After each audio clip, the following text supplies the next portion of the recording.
నమస్కారం అండి. అందరికీ welcome to my YouTube channel Sri Manju spiritual. మనము ప్రతిరోజు లలిత సహస్రనామాలన్నిటికీ ఒక్కొక్క చొప్పున ప్రతి పదార్థాలు తెలుసుకుంటున్నాం కదా. శ్రీమాత్రే నమః. ఈరోజు 242 ప్రతి పదార్థము చారు ఆశ. ప్రతి పదార్థం చారు అందమైన, హాస నవ్వు గలది. చారు హోసోహయాస్య అందమైన నవ్వు గలది. తదేవ మందాస్మిత బిందురింతః నీ చిరు నగువే చంద్రబింబము. పరమేశ్వరి మందహాసము మనోహరంగా ఉంటుంది. ఆమె శరచంద్రవదన. ఆమె ముఖము శరత్కాలములో పున్నమి నాటి చంద్రునిలాగా స్వచ్ఛంగా గుండ్రంగా ఉన్నది. ఆ ముఖము నుంచి వచ్చే దారహాస చంద్రికలు శరత్పూర్ణిమ చంద్రికల కన్నా చల్లగా ఉంటాయి. అందుచేత ఆమె చారు ఆశ అనబడుతుంది. పరమేశ్వరి చిరునవ్వు సర్వజ్ఞతకు, నిర్మలత్వానికి, చిదానందానికి ప్రతీక. ఆమె మందహాసము ఆనందమయము. పరమశివుడంతటి వాడే శ్రీమాత అందమైన చిరునవ్వు అనే వెన్నెల కాంతుల ప్రవాహములో మునకలు వేసి ఆనందము పొందినవాడు. 28వ నామము మంతాస్మిత ప్రభాపూర మదక్కమేష మానస. స్మరించుకొని పరమేశ్వరి చిరునవ్వు సామాన్యులను భక్తులుగా మారుస్తుంది, భక్తులను తన్మయులుగా చేస్తుంది. ఆమె చిరునవ్వు ముక్తిదాయకం. పరమేశ్వరి ముఖాన ఈ చిరునవ్వు దర్శించేవారు ఇహపరలు పొంది ఉంటారు.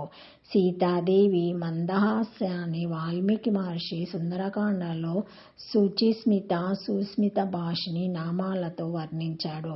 లలితా త్రిశతి భాష్యంలో శంకర భగవత్పాదులు దుఃఖస్పర్శ పరమానంద రూపతః అని చెప్పారు. అంటే దుఃఖస్పర్శ లేని పరమానంద రూపం గల్లది అని అర్థం.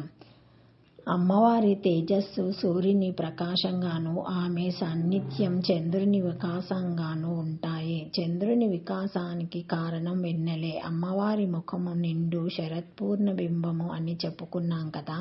అసలు చంద్రుడే అందంగా ఆహ్లాదకరంగా ఉంటాడు. అటువంటి చంద్రుడు నవ్వితే ఇంకా ఎంత బాగుంటాడో. అలాంటి అందమైన చంద్రుని ఆహ్లాదకరమైన నవ్వును కలిగి ఉండే అమ్మవారి హాసం అతి మనోహరంగా ఉంటుంది. ఆ నవ్వులో స్వచ్ఛత, పవిత్రత, ప్రసన్నత ప్రకృష్టంగా ఉంటాయి. కాబట్టి చారు ఆశ ఆమె చెప్పబడింది. మూగవాడైన మూకాశంకరులు అనే మహాకవి అమ్మవారి అనుగ్రహంతో ఆమె మందహాస మీద మదాస్మిత శతకాన్ని అశువుగా చెప్పాడు. మూక పంచశతిలోని 5వ భాగమే ఈ శతకం. అమ్మవారి మందహాసాన్ని ధ్యానం చేసేవారికి ప్రపంచిక, పరమార్థిక సుఖాలు 2 దక్కుతాయి. అంటే అమ్మవారి మధుర హాస ధ్యానం భోగమోక్షప్రదం.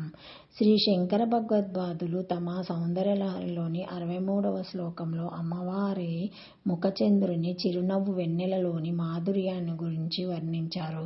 స్మితా జ్యోత్స్నజాలం తవ వదన చాంద్రస్య పిబాతం చకోకోరనమాసి దదాతి రసాతః జడిమ అత్తిస్తే శితాతోషుర మృదో లహరి మామ్లాదచః పీబంతి స్వచ్ఛానందం నిశి నిశి వృషం కాచిజ్ఞో దదియా.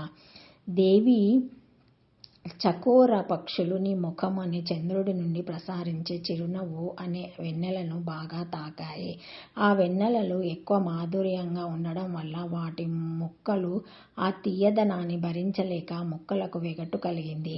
ఆ చకోరాలు పుల్లని పానీయాలను తాగి ఇదివరకు నీ చిరునవ్వు వెన్నెలను త్రాగటం చేత కలిగిన తీపి మీది వెగటును పోగొట్టుకోదలిచాయి. అందువల్ల చకోరలు ప్రతి రాత్రి యందు చంద్రుని వెన్నెలను అది తమ నోటికి రుచిని పుట్టించే గంజి అని భావించి అధికంగా త్రాగుతున్నాయి. అంటే దేవి ముఖచంద్రుని నుండి ప్రవహించే చిరునవ్వు వెన్నెల ముందు లోకంలోని చంద్రుడి వెన్నెల పుల్లనిదే అని భావం. ఓం చారు ఆస్తాయ నమః. చతురక్షరి శ్రీమాత్రే నమః. Thank you for watching my video. Please like, subscribe to my channel. Thank you.